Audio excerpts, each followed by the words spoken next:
AI Sanskrit class में मैं अनीता आपका हार्दिक स्वागत करती हूँ। फ्रेंड्स, आज हम अपने इस वीडियो में माहेश्वर सूत्र, प्रत्याहार एवं वर्णों का उच्चारण स्थान इसके बारे में पढ़ेंगे।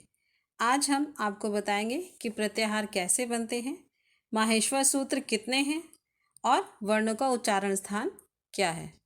फ्रेंड्स, वीडियो को आगे बढ़ाने से पहले मैं आपसे रिक्वेस्ट करती हूँ कि जो भी हमारे इस चैनल पर नए हैं वे हमारे चैनल को सब्सक्राइब कर लीजिए और अगर ये आपको वीडियो अच्छी लगती है तो इसे लाइक करिए और ज़्यादा से ज़्यादा शेयर करिए।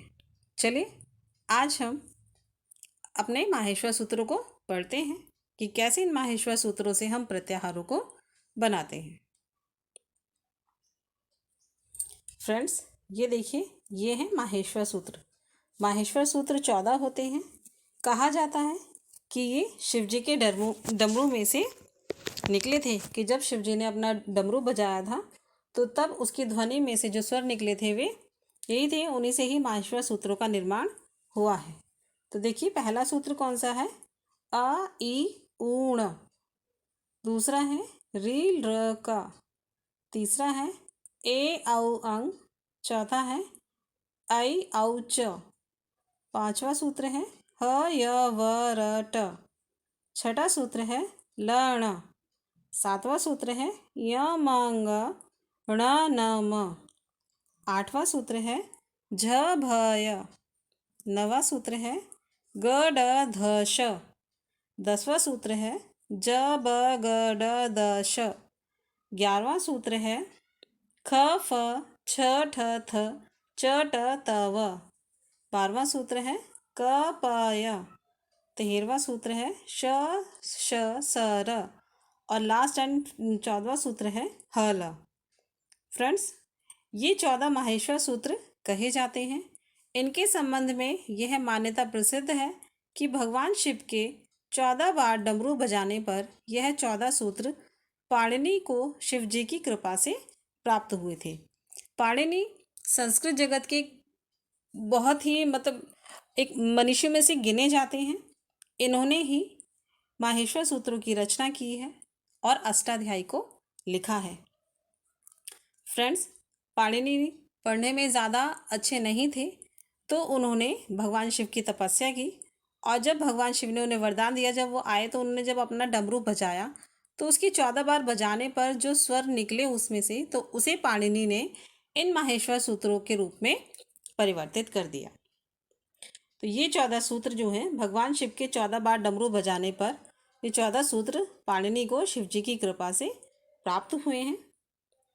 इन सूत्रों के द्वारा संस्कृत व्याकरण शास्त्र में प्रयुक्त वर्णमाला का क्रम बतलाया गया है। प्रथम 4 सूत्रों में यथाक्रम स्वरों का तथा शेष 10 सूत्रों में व्यंजन वर्णों का निर्देश है। फ्रेंड, जो इसके प्रथम 4 सूत्र हैं तो उसमें अंतिम इत वर्णों को छोड़कर 9 वर्ण हैं। वो कौन से हैं? देखिए, अ ई उ रील र ए ऐ ओ औ जो स्वर वर्ण हैं और इनको हम अच भी कहते हैं। जो इसकी स्टार्टिंग के 4 सूत्र हैं अ ई ऊण रील र क ए ओ अंगा ऐ औ च, तो ये इन सूत्रों में जो इसका लास्ट का वर्ण है, जो इसकी इत संज्ञा होती है, उसे हम इसमें काउंट नहीं करते हैं। आगे देखते हैं। इसी प्रकार 10 सूत्रों में अंतिम हल वर्ण को छोड़कर जो 33 वर्ण हैं सभी व्यंजन हैं, उनको हल भी कहते हैं। जो उसके 4 के स्टार्टिंग के स्वर हैं, वर्ण हैं 4 सूत्रों में, और लास्ट के जो 10 सूत्र हैं उनमें व्यंजन वर्ण हैं। अब देखिए आगे है कि यह 14 सूत्र वर्णमाला का ज्ञान कराने के अतिरिक्त प्रत्याहार बनाने के लिए हैं, इसलिए इनको प्रत्याहार सूत्र भी कहते हैं। क्वेश्चन पूछा जाता है कि माहेश्वर सूत्र का अन्य नाम क्या है, तो माहेश्वर सूत्र का अन्य नाम है प्रत्याहार सूत्र।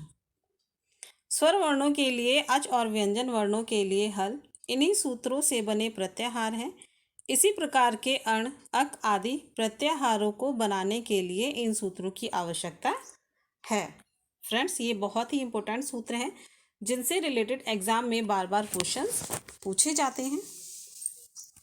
इन सभी सूत्रों के अंतिम वर्ण ण क आदि इत संज्ञक हैं। अर्थात इन सूत्रों के अंतिम वर्ण का इत नाम है और इत होने के कारण इनका लोप हो जाता है। इसलिए वर्णमाला में या प्रत्याहार में वर्णों की गिनती करते समय इन्हें नहीं गिना जाता है। यह इत वर्ण केवल प्रत्याहार बनाने के ही काम आते हैं, इसलिए इनको सूत्रों में रखा जाता है। अब देखिए प्रत्याहार कैसे बनते हैं। किसी सूत्र का कोई वर्ण लेकर उसको आगे के किसी इत संज्ञा वाले वर्ण से पहले जोड़ दें तो प्रत्याहार बन जाता है। मतलब कि अगर आप जैसे एक सूत्र है ऐ उण, तो ऐ उण जो सूत्र है उसमें हम अ ई उ को जोड़ेंगे, जो उसका अणा है उसको हम नहीं जोड़ेंगे। फिर री ल का देखिए फ्रेंड्स, जो सूत्र है हमारा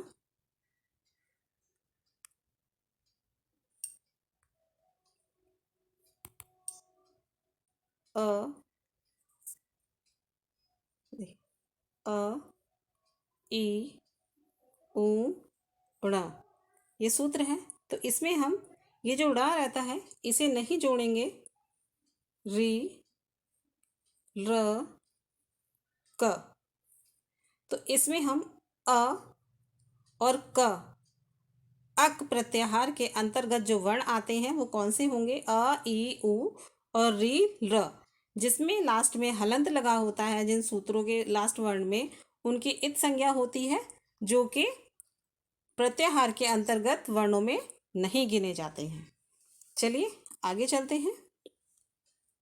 देखिए इस प्रत्याहार में पहले जुड़ा वर्ण और उसी वर्ग में इत वर्ण के बीच सभी वर्णों को छोड़कर समाविष्ट होते हैं, अर्थात वह प्रत्याहार इन सभी वर्णों का बोध कराता है। जो इत संज्ञा के अलावा जो जितने भी वर्ण होते हैं वे सभी क्या करते हैं, प्रत्याहार के वर्णों का बोध कराते हैं। आदिर अंत्येन संहिता ऐ उण सूत्र के अ को लेकर यदि ए उच सूत्र के इत च से पहले जोड़ें तो अच प्रत्याहार बनता है। देखिए कैसे, जो इसके 14 में से जो स्टार्टिंग के 4 सूत्र हैं अ ई उ ण री ल क ए ओ अंगा और ऐ औ च।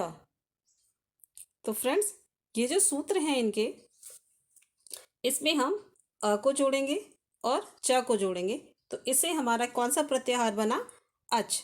और अच प्रत्याहार के अंतर्गत जो हमारे वर्ण आते हैं वो आएंगे अ ई उ। ड़ को हम इसमें काउंट नहीं करेंगे, री र क को भी काउंट नहीं करेंगे, ए ओ और ऐ औ। जिन वर्णों के लास्ट में ये हलंत लगा होता है इनकी इत संज्ञा होती है, जो कि हमारे प्रत्याहार के अंतर्गत आने वाले वर्णों में काउंट नहीं होते हैं। और सभी प्रत्याहार जो हैं इसी विधि से बनते हैं। अब देखिए इस प्रत्याहार से अ ई उ री र ए औ इन वर्णों का बोध हो जाता है। किसके अंतर्गत, अच प्रत्याहार के अंतर्गत। इस प्रकार अण अक इक यण आदि सभी प्रत्याहार इसी विधि से बनते हैं। इस विधि से बने अल प्रत्याहार में माहेश्वर सूत्रों में आए सभी वर्णों का बोध होता है। आगे है संभवतः माहेश्वर सूत्रों से इस विधि द्वारा सैकड़ों प्रत्याहार बनते हैं, परंतु व्याकरण शास्त्र में जिन प्रत्याहारों का उपयोग हुआ है वह 43 हैं। तो जिनमें से कुछ प्रत्याहार हमने नीचे दिए हैं, वो कौन से हैं देखिए। अण प्रत्याहार, तो अण प्रत्याहार में कौन से वर्ण आते हैं, अ ई उ। फ्रेंड्स हमने अभी आपको बताया था, देखिए कि जो इसका पहला सूत्र है माहेश्वर सूत्र अ ई उ ण, तो इसमें ण में हलंत है इसलिए इसकी इत संज्ञा होती है, तो इसीलिए अण में जो वर्ण आते हैं वो अ ई उ ही आएंगे। इसी प्रकार बाकी सारे प्रत्याहार भी बनेंगे कि उन सूत्रों का फर्स्ट वर्ण और लास्ट वर्ण जोड़कर प्रत्याहार बनता है। इसी तरह देखिए एक प्रत्याहार है, एक प्रत्याहार में कौन कौन से वर्ण आते हैं, ई उ री रे ए ओ ऐ औ ह य व र ल, ये एक प्रत्याहार के अंतर्गत वर्ण आते हैं। अब है जश प्रत्याहार। जश प्रत्याहार में देखिए कौन कौन से वर्ण आते हैं। ज, ब, ग, ड, द, ये जश प्रत्याहार के अंतर्गत वर्ण आते हैं। अज प्रत्याहार में कौन कौन से वर्ण आते हैं। अ, ई, उ, री, री, ए, ओ, ऐ, औ वर्ण आते हैं। और यण प्रत्याहार में वर्ण आते हैं य, व, र, ल। और ये य, व, र, ल जो 4 वर्ण हैं यह अंतःस्थ वर्ण भी कहे जाते हैं। फ्रेंड्स आप देखिए आगे कि आता है शल प्रत्याहार। शल प्रत्याहार के अंतर्गत श, श, स, ह ये 4 वर्ण आते हैं। और ये शल प्रत्याहार जो स, श, स है यह ऊष्म वर्ण में गिने जाते हैं। प्रत्याहारों में अल प्रत्याहार संपूर्ण वर्णमाला को बताता है। अल का अर्थ है वर्ण। फ्रेंड्स अल में क्या है कि प्रत्याहार जो अ, ई, ऊण है जो सूत्र है उसका अ, और लास्ट का जो 14वां सूत्र है उसका ल, अ से लेकर ल तक यानी कि अल, इसमें पूरी वर्णमाला आती है। इसमें सभी स्वर और व्यंजनों को बतलाया गया है। फिर है नेक्स्ट हल। हल में क्या है देखिए कि हल जो है ये कि हल प्रत्याहार वर्णमाला के व्यंजन वर्णों का बोध कराता है और इसका अर्थ होता है व्यंजन। फिर है नेक्स्ट अच प्रत्याहार। अच प्रत्याहार वर्णमाला के स्वर वर्णों का बोध कराता है और अच का अर्थ होता है स्वर। फ्रेंड्स अल प्रत्याहार में संपूर्ण वर्णमाला आती है। हल प्रत्याहार व्यंजन वर्णों का बोध कराता है और अच प्रत्याहार स्वर वर्णों का बोध कराता है। अब आगे देखिए कि यण प्रत्याहार में 4 अंतःस्थ वर्ण हैं तथा शल प्रत्याहार में 4 ऊष्म वर्ण हैं। 8 वर्णों के बाद व्यंजन 25 शेष रहते हैं। इन 25 वर्णों को 5 वर्गों में रखा जाता है और प्रत्येक वर्ग में 5 वर्ण होते हैं जो कि इस प्रकार हैं। जो ये 25 वर्ण रह जाते हैं व्यंजन वर्ण यह स्पर्श वर्ण कहलाते हैं। देखिए फ्रेंड्स अब ये हैं हमारे 5 वर्ग। पहला आता है क वर्ग। क वर्ग के अंतर्गत क, ख, ग, घ, य ये वर्ण आते हैं। फिर है च वर्ग। च वर्ग के अंतर्गत च, छ, ज, झ, य ये वर्ण आते हैं। ट वर्ग के अंतर्गत आते हैं ट, ठ, ड, ढ, ण। त वर्ग के अंतर्गत वर्ण है त, थ, द, ध, न। और प वर्ग के अंतर्गत वर्ण आते हैं प, फ, ब, भ, म। ये इन 5 वर्गों के अंतर्गत वर्ण आते हैं। इन 25 वर्णों को स्पर्श वर्ण भी कहते हैं। वर्गों को कु, चु, टू, तु, पु नाम से भी जाना जाता है। एग्जाम में पूछ लेते हैं कि कु में कौन से वर्ग के नाम से जाना जाता है कु को। तो कु को क वर्ग के नाम से जाना जाता है। चु को च वर्ग के नाम से जाना जाता है। टू को ट वर्ग के नाम से जाना जाता है। इसी प्रकार ये सब अपने नाम से जाने जाते हैं, इसलिए यह वर्ण उदित भी कहे जाते हैं। फ्रेंड्स ध्यान रखिएगा कि स्पर्श वर्णों को उदित वर्ण भी कहते हैं। इन वर्णों के उच्चारण स्थान इस प्रकार हैं। देखिए अब हम आपको इनके उच्चारण स्थान बताते हैं कि जो वर्ण हैं उनका उच्चारण स्थान क्या है। फ्रेंड्स अब देखिए इन वर्णों के उच्चारण स्थान, किन वर्णों के उच्चारण स्थान क्या हैं। देखिए फर्स्ट है अकुह विसर्जनीय नाम कंठ, अर्थात अ, क, ख, ग, घ, ण तथा विसर्ग का उच्चारण स्थान क्या है, कंठ है। इसी प्रकार दूसरा है इचिव नाम तालु, अर्थात ई, च, छ, ज, झ, य, श का उच्चारण स्थान क्या है, तालु है। थर्ड है ऋटुर्षाणाम मूर्धा, मतलब री, ट, ठ, ड, ढ, ण, र, श का उच्चारण स्थान मूर्धा है। फोर्थ है रे तुलसा नाम दंतः, अर्थात ल, त, थ, द, ध, न, ल, स का उच्चारण स्थान दंत है। उसके बाद है उपपदमानीय नाम ओष्ठौ अर्थात उ प फ ब भ म तथा उपदमाने का उच्चारण स्थान ओष्ठ है। ए ऐ का उच्चारण स्थान कंठ और तालु है।